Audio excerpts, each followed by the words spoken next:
Hey students, let's start another topic. And the name of the topic is three sacks of rice. I am going to read the passage.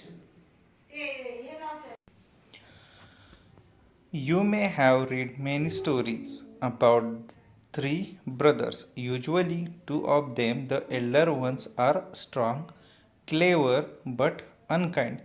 They laugh at the youngest one because he is too simple and soft hearted. तुम्ही अशी नक्कीच story ऐकली असेल की जी तीन भावांबद्दलची आहे. त्यापैकी मोठे दोन जे आहेत ते खूपच स्ट्रॉंग आहेत, म्हणजे शक्तिशाली आहेत, क्लेवर आहेत, हुशार आहेत, म्हणजेच हुशार आहेत. बट अनकाइंड म्हणजे दयाळू नाहीत, म्हणजे ते त्यांच्या लहान भावावरती अन्याय करतात. They laugh at the youngest one because he is to simple and soft hurted. ते त्यांच्या लहान भावावरती हसतात कारण तो खूपच साधा, सरळ आणि चांगल्या मनाचा आहे. Our story also has three brothers who lived in a small town, but they were all three of them honest, kind, and hard working. आपली ही जी स्टोरी आहे ती सुद्धा अशाच एका छोट्याशा खेड्यातील आहे, पण इथे तीनही ब्रदर्स ऑनेस्ट म्हणजे प्रामाणिक आहेत, काइंड म्हणजे दयाळू आहेत, अँड हार्डवर्किंग म्हणजे कष्टाळू आहेत. कष्टाळू म्हणजे खूपच काम करणारे. The Elder one ran a shop. Run या वर्बचा पास्ट आहे. रॅन. तर सगळ्यात जो मोठा आहे तो काय करतो, तर तो एक किराणा मालाचं दुकान चालवतो. The middle one was a priest. जो 2 नंबरचा भाऊ आहे तो काय आहे, पुजारी आहे. And the youngest one had just finished his education. आणि जो सगळ्यात लहान आहे त्यानं नुकतंच त्याचं शिक्षण पूर्ण केलं आहे. He started taking up odd jobs to earn some money and to earn a trade. त्याने काय केलं तर त्याने गावामध्ये जे कोणतेही काम जे मिळेल ते त्यानं करायला सुरुवात केली. आणि त्या पैशांचा वापर तो काय करायचा, तर दुसरा कोणताही एखादा नवीन व्यवसाय सुरू करण्यासाठी तो त्या पैशांचा वापर करायचा. All three of them were fond of their mother. ह्या सर्वांचं त्यांच्या आईवरती खूप प्रेम असतं. जसं तुमचं तुमच्या आईवडिलांवरती प्रेम आहे, तसंच यांचंसुद्धा त्यांच्या आईवरती खूप प्रेम आहे. She had worked hard to bring up the three of them after the sudden death of their father. ज्यावेळी त्यांच्या वडिलांची अचानक मृत्यू झालेला असतो, त्यांचे वडील अचानक डेड झालेले असतात, त्यावेळी त्या मुलांना मोठं करण्यासाठी त्यांच्या आईने खूपच कष्ट केलेले असतात. One day their father's friend visited the mother. एके दिवशी काय होतं, तर त्यांचे वडिलांचे मित्र असतात ते त्यांच्या आईला भेटतात. He said, sister, you know that I have a prosperous business. ते काय म्हणतात त्यांच्या आईला की हे बहिणी, तुला माहितीच आहे माझ्याकडे खूपच वैभवशाली बिझनेस आहे. But now I am getting old and my only daughter is of a marriageable age. पण मी आता म्हातारा होत आहे आणि माझी एकुलती एक मुलगी आहे जिचं आता लग्न करण्याचं वय आहे. मॅरेजेबल एज म्हणजे लग्नाचे वय. I am looking for a son in law who would be a good husband to my daughter and who would also handle my business well. मी आता एका अशा जावयाच्या शोधामध्ये आहे जो माझ्या मुलीसाठी एक चांगला हजबंड म्हणजेच नवरा होऊ शकतो आणि माझा जो व्यवसाय आहे तो चांगल्या पद्धतीने सांभाळू शकतो. I like your sons. मला तुझी मुलं चांगली वाटतात. If you permit I will marry my daughter to one of them, but before that I have a plan. जर तुझी परमिशन असेल तर त्या तुझ्या 3 मुलांपैकी एका मुलाशी माझ्या मुलीचं लग्न लावून देऊ इच्छितो, पण त्याच्या आधी माझ्याकडे एक प्लॅन आहे. He discussed the plan with her and she agreed quite readily. तिलांच्या मित्राने त्याचा जो प्लॅन होता तो त्या 3 मुलांच्या आईशी त्यानं डिस्कस केला, चर्चा केली आणि त्यांची आईसुद्धा त्या प्लॅन शी सहमत झाली. The next day the friend went to each of the 3 brothers one by one. दुसऱ्या दिवशी तो वडिलांचा मित्र त्या प्रत्येक भावाकडे गेले, एक एक करत गेले. He gave them each a sack of rice and said. त्यांनी त्या 3 भावंडांना एक एक तांदळाचं पोतं दिलं आणि म्हणाले, my dear boy, I am going away for a few months for some necessary work. हे माझ्या आवडत्या मुलांनो, मी माझ्या एका कामासाठी खूप दूरवर जात आहे. Please look after this sack of rice till I come back. ही माझी तांदळाची एक पोतं आहे, याची काळजी मी येईपर्यंत तुम्ही घ्यायला हवी, असे म्हणाला आणि तो मित्र निघून गेला. The friend went away. Went, go याचा पास्ट आहे वेंट. वेंट म्हणजे गेला. The friend went away. मित्र दूर निघून गेला. Many months passed but he did not return. It was nearly a year before he came back. तो गेला आणि बरेचसे महिने गेले. जवळपास 1 वर्षांनी तो पुन्हा परत आला. He visited the eldest brother first. त्याने पहिल्यांदा मोठ्या भावाला भेट दिली. The eldest brother welcomed him and gave him a small purse full of मनी.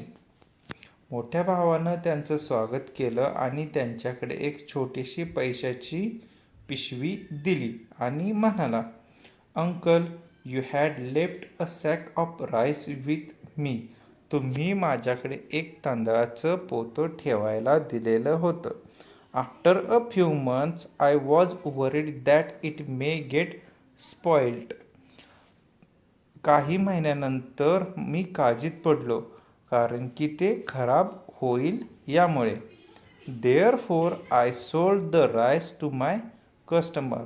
म्हणून मी माझ्या गिरायकांना ते विकले. Here is the money I got, please accept it.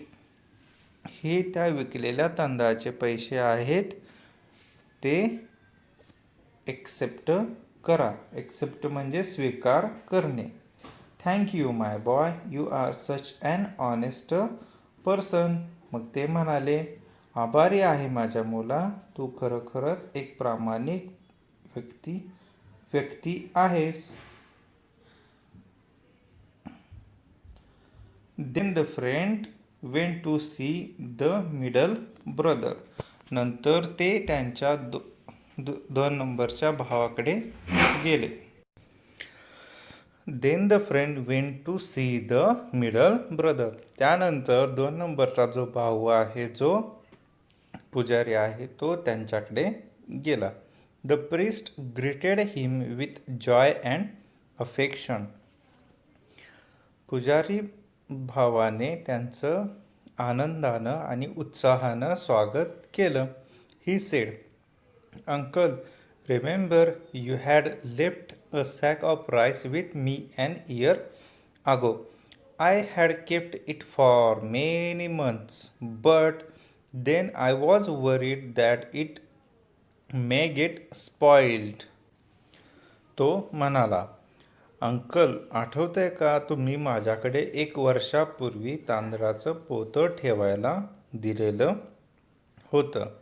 मी ते काही महिने माझ्याजवळ ठेवलं, पण नंतर ते खराब होईल याची काळजी मला वाटू लागली.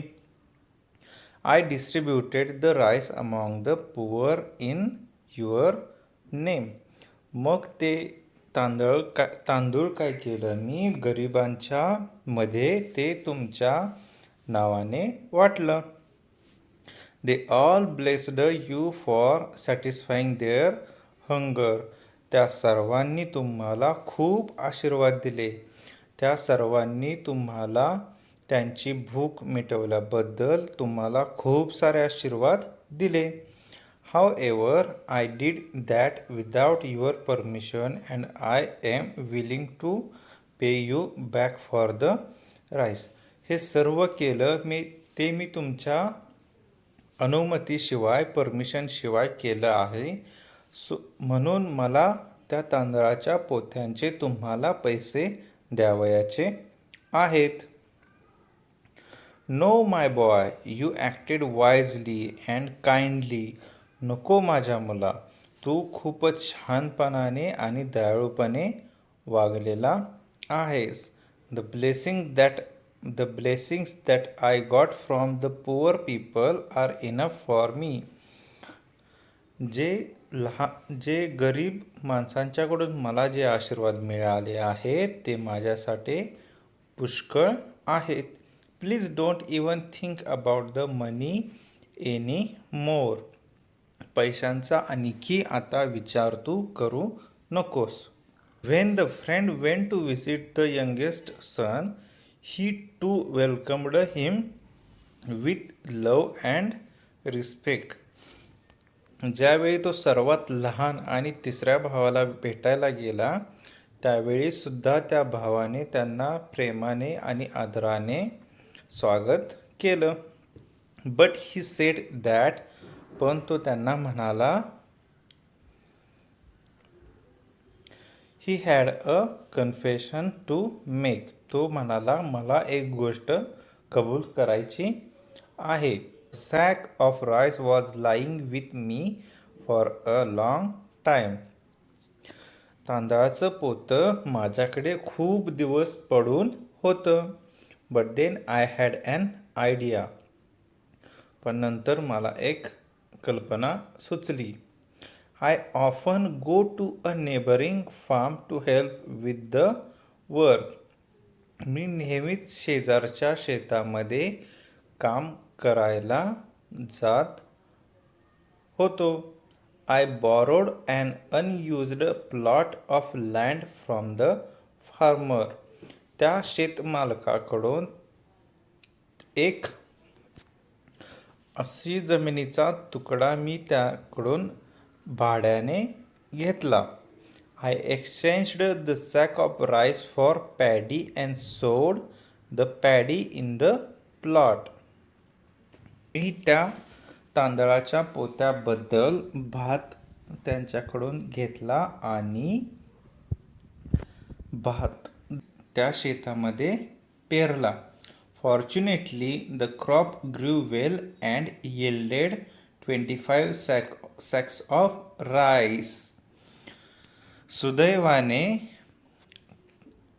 पीक चांगल्या पद्धतीने वाढलं आणि जवळपास 25 तांदळाची पोती एवढं उत्पन्न झालं. "I have kept back 5 of the sacks and sold 20 of them." त्या 25 पोत्यांपैकी 5 पोती मी माझ्या स्वतःकडे ठेवलेली आहेत आणि उरलेली 20 सॅक्स 20 पोती मी विकलेली आहेत. Here is the money. हे त्याचे पैसे आहेत. If you allow I would like to keep a part of it as my share considering the labour and money I spent to get it all done. जर तुम्ही मला permission दिली, I would like to keep a part of it as my share considering the labour and money I spend to get it all done.